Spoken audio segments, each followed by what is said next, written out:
मनुष्यर गुण ता भितर रही भल गुण जदि क्या बाहर देखा न गला ताहा मोटे बड़ कथा नुहे।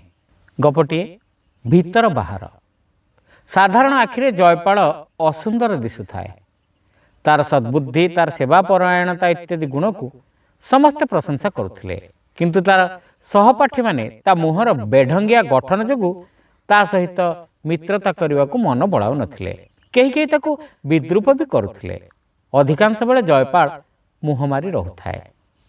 शिक्षक महोदय छात्र मान कहते देख पिलाए, प्रत्येक रूपर निजस्व सौंदर्य अच्छी, तार निजस्व संहति अच्छी।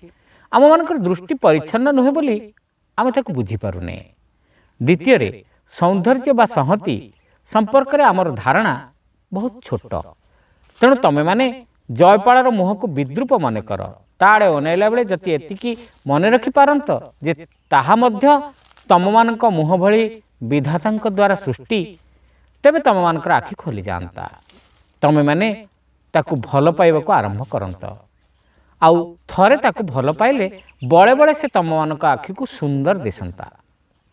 गुरुंक कथारे काहारी काहारी दृष्टिकोण अवश्य बदलिला, किंतु समस्तंकर नुह। जयपाल उदास ही रहिला।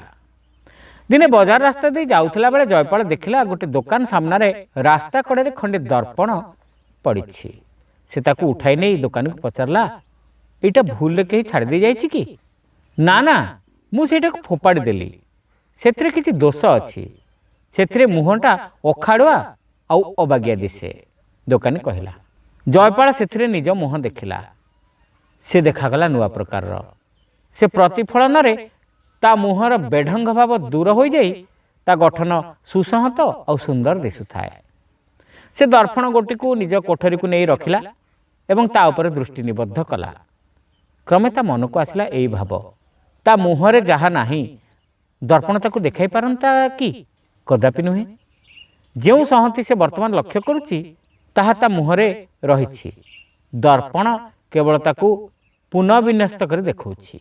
आउ जहा तार रहिछि बाहर को ताहा नाही बोली मन हेले किंबा ताहा भिन्न देखागला बोली से चिंता करिवो काहेकि? एई प्रश्नटी ऊपर से जेतिकी ध्यान देला सेतिक मात्रा रे तार हृदबोध होला जे चेहरा प्रति जहा प्रयोज्य गुण प्रति मध्य ताहा प्रयोज्य। गुण भितर रहिबा बड़ कथा, बाहर को देखागला कि नाही ताहा मोटे बड़ कथा नुहे। निज प्रति तार मनोभाव बदली गला, जीवन प्रति तार दृष्टिकोण बदली गला। निज भितर तार विकसित है दृढ़ आत्मविश्वास। बड़े बड़े अन्य माने मध्य तार चेहरार असहति कथा पासुरी देई ता प्रति श्रद्धापूर्ण आचरण करने को आरंभ कर देथिले। से विषय रे सचेतन नथिला। श्रोता बंधु, गपटी केमिति लागिला आपण माने कमेंट करी निश्चित जणांतु।